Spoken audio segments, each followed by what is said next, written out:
Welcome back to Screen. Now, Graham, you're very well versed on the background to the new ABC local drama series Les Norton. Fill us in.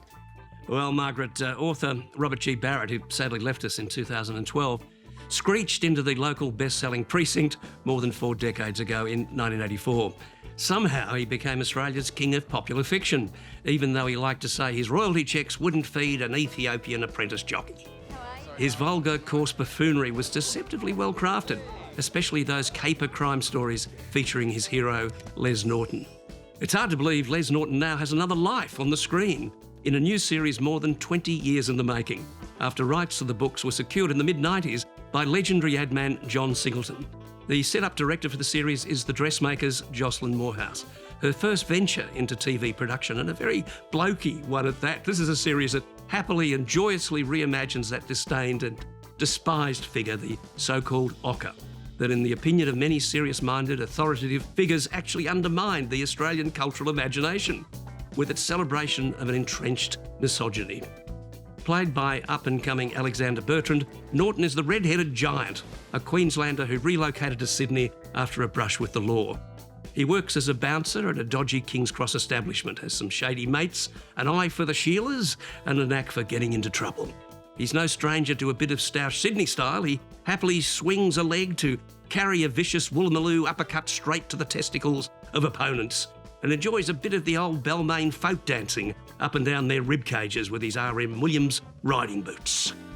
The series picks him up at the start and quickly opens on a carnivalesque parade of nutcases, screwballs, bloodied psychos, drug dealers, brothel keepers, underage call girls and cops, both straight and bent, that I'm sure would have impressed Bob Barrett. I think this is an absolute delight, this series, and it looks back to the 1980s King's Cross that all of us regret now has become such a squeaky clean it's so place. clean, it's so straight. It's so nostalgic, this series, for, you know, all the illegal gambling casinos that were happening then. David Wenham is so solid as the owner of this gambling joint. Rebel Wilson is fabulous as, very, very good in this. Yeah. What a terrific but I comic love actor. Justin Rosniak as Eddie, the sort of the fixer for Price, the casino owner. I mean, it's beautifully textured. I think Jocelyn's done a terrific job. I think I was really impressed by Alexander Bertrand.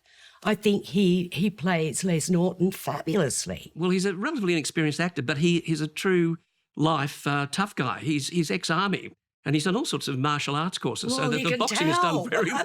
The fights are terrifically well staged. Well, and the body's not bad either. He obviously keeps in shape. I'm not quite as impressed as you. I thought it could have gone a lot harder at times. The books are so rough. They are, and that's part of the joy of them. They are just so rough, so profane, so politically incorrect that they make you gasp with their outrageousness. And this never really made me gasp at its outrageousness. Well, it didn't make me gasp, but it's pretty politically incorrect, if you ask me. It could have been a lot harder, I felt, but nonetheless still very enjoyable. I really, when it first started, I thought, this is the Cross that used to be, and it was. I loved it. I loved the naughtiness of it. I'd give this 4 stars. I think it's really solid. I'll give it 4 too. It is pretty enjoyable. Now, that's a bloody good result. It's a bloody good result, karmically speaking. Don't you think? I suppose you're right. Yeah, of course I am. It's all because of you. No one's going to forget that in a hurry. Welcome to the family, Lisa.